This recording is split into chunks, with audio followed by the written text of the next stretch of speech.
Welcome to Monday Morning Coffee with Inside the Firm.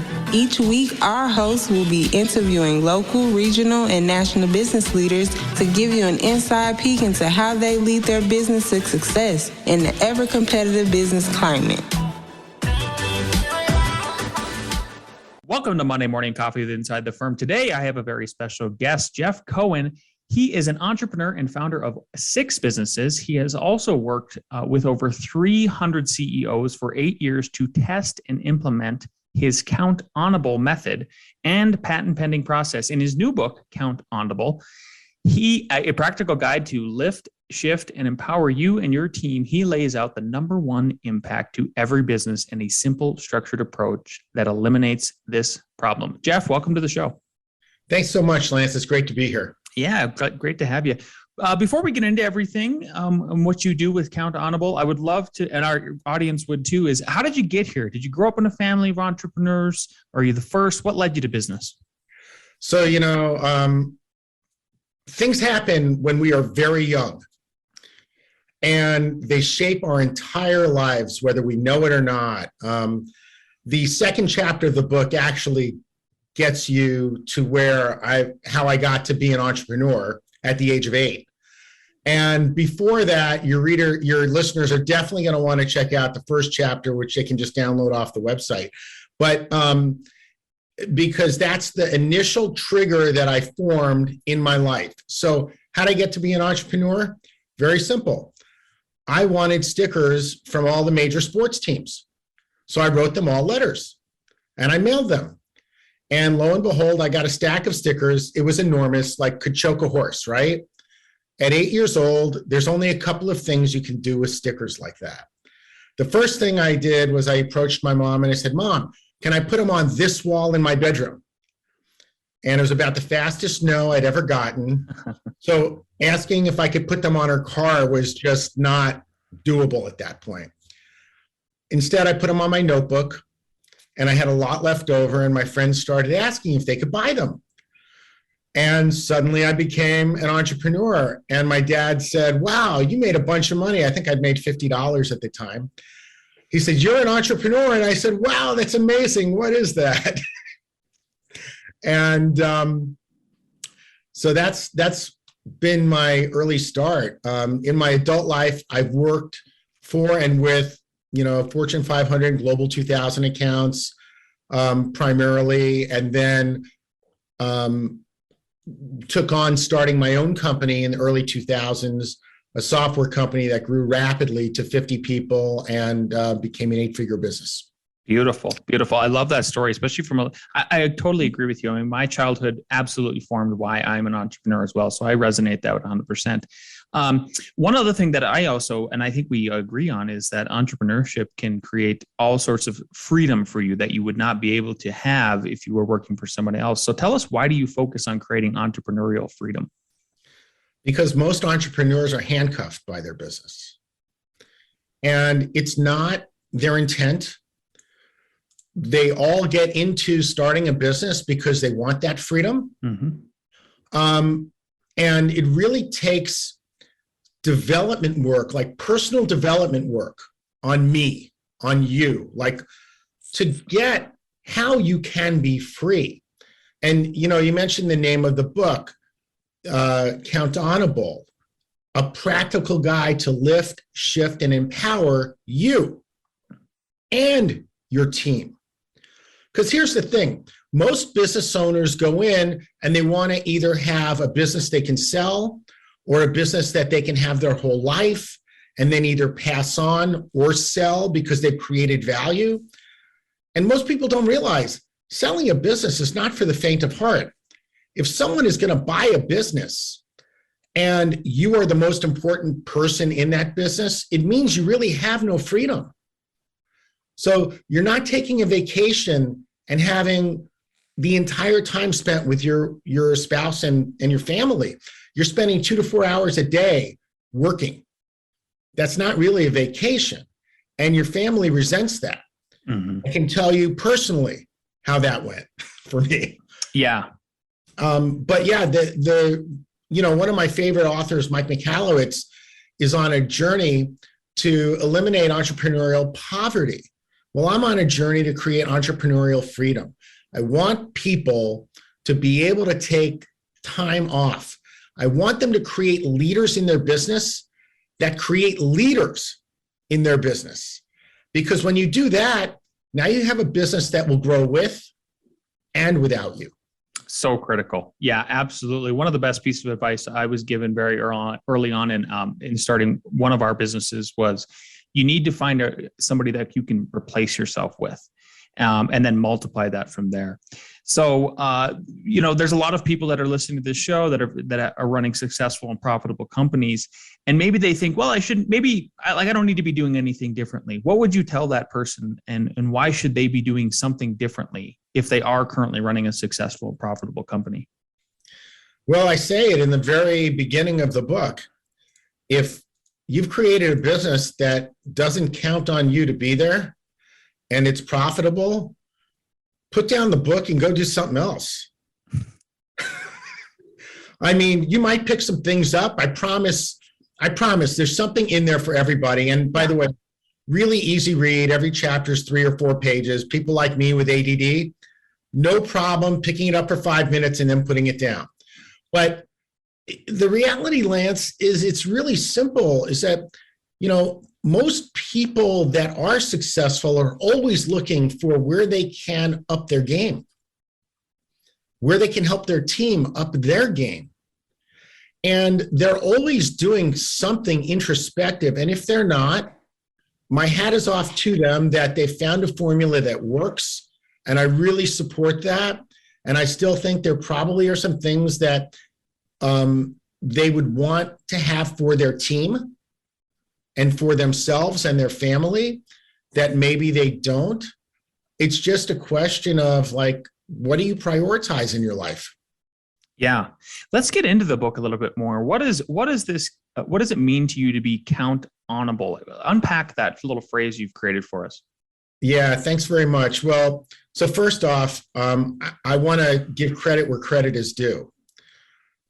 Before I commercialized the term honourable, it had been, I identified 6 times that it had been used prior. 6 times, that's it. Wow. In the world. But the very first time was a pastor addressing his church in the 1980s. And I was just shocked and floored when I saw that reference. It was very interesting. I put that in the back of the book so people can learn about that. It stems from accountability. In 2013, I took a program called the Team Management Leadership Program, and I learned how to be accountable, and I learned how to embrace it. The thing is that was a 2-year program. I didn't learn that overnight, and I really, really resisted it. So most people heard the term accountable last night at 6 o'clock when they were watching the news and there was someone going to jail that was going to be held accountable. Politician that was in trouble that needed to be held accountable, right? Now, the experience most people have is they're not being held accountable. They're being held at gunpoint, and it's not fun. And it requires that someone on the other end actually hold them accountable, right? But most organizations and people do not have the structure in place to create accountability and manage it. So in 2013, in this program, I got 50 CEOs, business owners, and entrepreneurs together. We met in small groups, and we started looking at where the gap was in our business, and we found it was in communication. What about communication? Well, to unpack that, you just have to look at, was it effective or not? People at an early age learn phrases to get you off their back.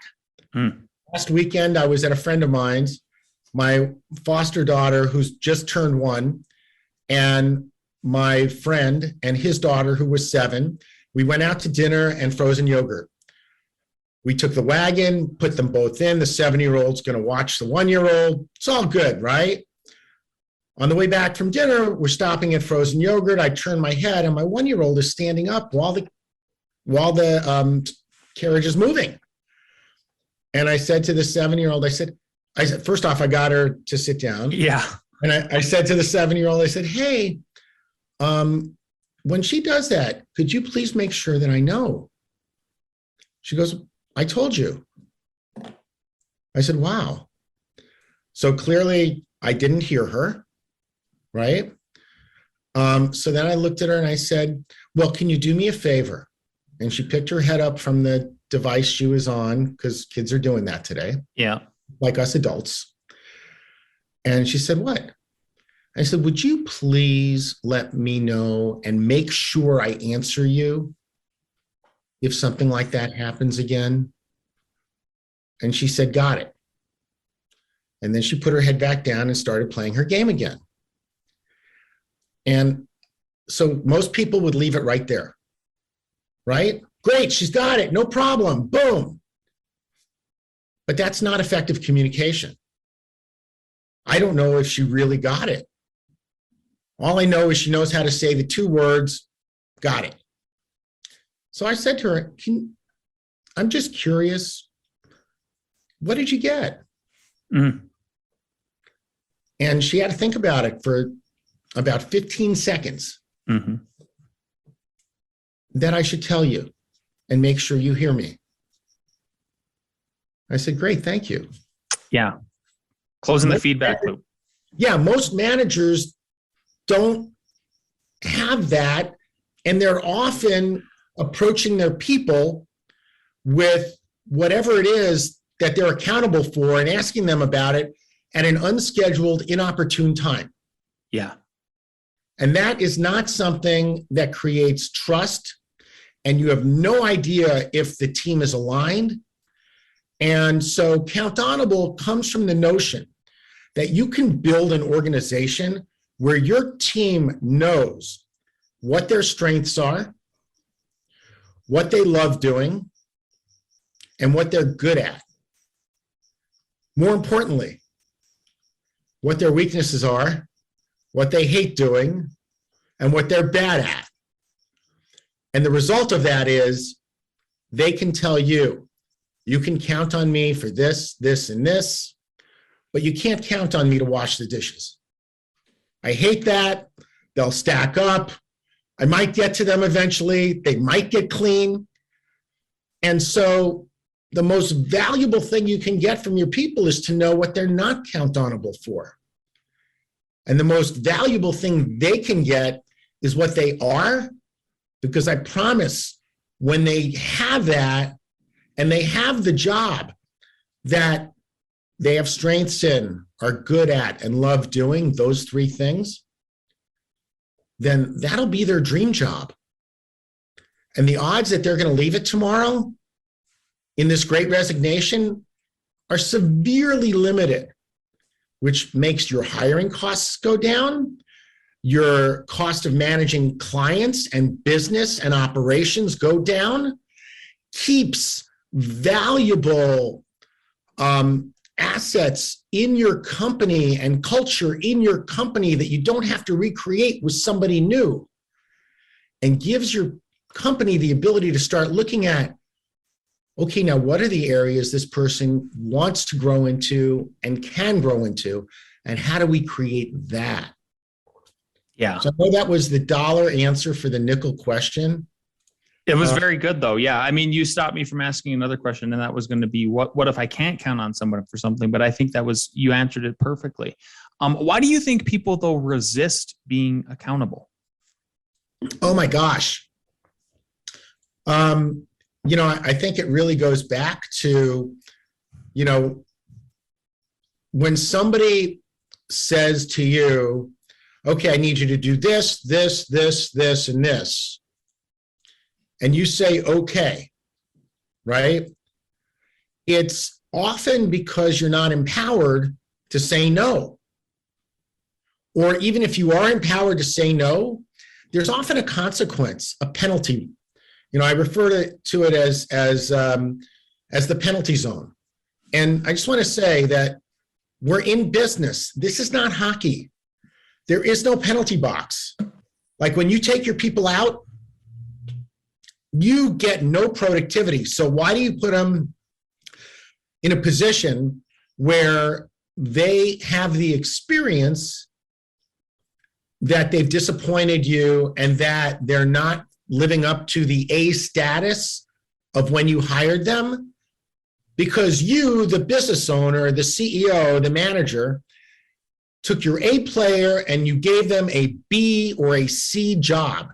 And now they're disappointing the hell out of you. And I promise, after you get off the phone with them or the meeting with them where you've reconciled what they've not done, they're beating themselves up.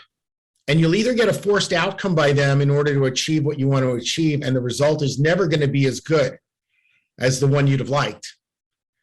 And they have the experience that they might not be wanted, they might not be loved. There's all these might nots, right?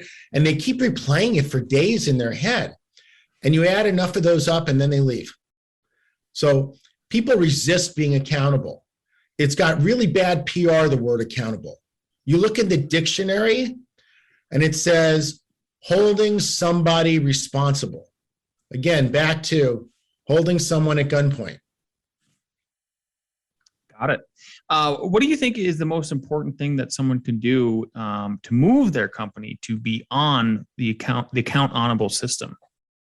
Well, first off, I just want to acknowledge being count honorable is a very easy thing to do. The thing that takes some effort is staying on track for it. And so the reason the book has a subtitle, A Practical Guide, because it actually gives you step by step. Do this, do this. Here's the meeting schedule. Here's what you want to accomplish in the meetings. Here's how you avoid triggering somebody, right?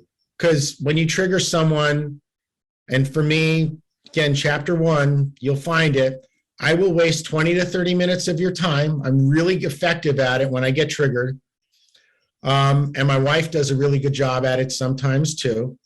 But follow that plan. If you need some help, put some time on my calendar. I'm glad to, get to know you and, answer some questions and see if there's some support you could get. The main thing is it's all in the book. It's actually your blueprint for going from a system of accountability that may or may not be working for you to a system where you're empowering your people, creating leaders and leadership, and giving your company an opportunity to create the kind of value a buyer would want. Yeah, I love that. It doesn't sound too difficult. Is there anything else from the book you want to plug before I ask you some last minute questions that I sort of ask everybody as we come up on the half hour mark here? Sure. Well, first off, there's 3 main frameworks in the book, and they're all downloadable off of counthonorable.com. One is the trust framework, because without trust, you're not getting anywhere with people. And by the way, trust always falls out, right? Like people are always looking for the reason that they can't trust you, even if they do. The other framework is the alignment framework, which basically says, hey, look, if you're going to have trust, then your team needs to be aligned. They all need to be going in the same direction at the same time. It doesn't pay to have 5 high-performing sports cars driving on different freeways. Having a low-performing bus that everybody's on going the same place at the same time, that pays off. So when you put those 2 things together, you get the trust alignment framework, and you start learning.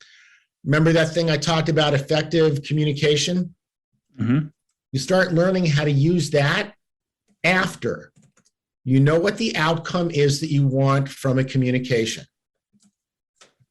And you start focusing on that instead of an emotional conversation you might have at the last minute at 4:00 Friday afternoon when everyone's thinking about going on vacation. So I highly recommend that you look at those frameworks and the process. And if you need help, just reach out. There'll be a link on my website you can go to, and we'd be more than happy to set up a time to talk. Beautiful. Switching gears entirely, I would love to hear your take as a businessman and entrepreneur. What is your take on the current economy and where it's headed and how business owners should prepare for it? It sucks that we're in an inflationary period. Like, I don't think there's anybody happy about here in California. I just paid $6 a gallon for gas last night. My goodness. Yeah. Right? I mean, there's nothing more fun than that, right? And I do a lot in the sustainability world with an incubator, Green to Gold, that I work with. So I'm very attuned to that. The reality is that we're in some difficult times. We haven't seen stuff like this since the 80s. But, I see businesses adjusting by raising their prices because they've got to do that. I see individuals adjusting by either cutting back on things or not. And it's going to take a little time before we catch back up. But you've got to stay focused on your core business. Don't use this moment as an opportunity to say, oh, there's 3 other things I can add that'll lighten the load. Stay focused on what you do and what you do best, right? What is your company's superpower? Mine is I help take companies that want to be accountable and resist it into a world where people can embrace being countable, right? What is yours? Focus on it. Yeah. What would you say to somebody like Elizabeth Warren, though, who claims that business owners are simply raising their prices because they have the excuse to rather than they need to? That may be true. And there's nothing wrong with that. Again, if the market will bear it, business owners have an opportunity. I mean, I just went and brought my dry cleaning in. I remember before the pandemic, I was paying something like $3.50 a shirt, and suddenly it's $4.99. Right? Now, I haven't had my shirts done in a year and a half because I've been home. But so it's like a big shock, right? Yeah. Did I take my shirts and say, no, I'm going to go start shopping around? No, I dropped them off. I'm picking them up on Saturday, and I'll have clean pressed shirts for when I'm doing in-person events. Now, listen, I respect that she may believe that, and it may be true. And this is a capitalist society where businesses get to do that. And is it price gouging? Well, I tell you, from a consumer standpoint, it sure can feel that way at times. But we as consumers are not looking at the P&L and balance sheet of the companies that are raising prices, right, to see how their businesses have been affected, right? And I know that the government's done an awful lot of that because everyone files tax returns, so they know. But you and I, we have no idea. So all I can say is you got to do business with people that you trust, that you like, and that you believe in. And that goes for big and small businesses. And if you feel like the price is an issue for you, speak up. Yeah. What's the worst thing that can happen? A business owner says, hey, I'm really sorry. We're having to do this because of the great impact we've had. Or, the cost of our goods has gone up and we need to recover that. There's nothing that would keep me from having a conversation with another business owner to understand what's going on there. And also, it's a tough time for a lot of people, and we just have to recognize that they're learning to deal with it. Yeah, 100%. 100%. That was a great answer. One of the last questions that I like to ask every guest is, knowing what you know now, and if you could go back in time to when you first started your first business, what is one piece of advice you give yourself? The number one thing, and you'll find this out if you find my Shark Tank episode in season 1, it was episode 5. Okay. And there was another Jeff Cohen that presented in episode 6. So just know there's 2 of us. The number one thing that really caused damage in my life was I mortgaged my house multiple times as I grew my business because we had enormous cash needs as we grew. Growth takes funding.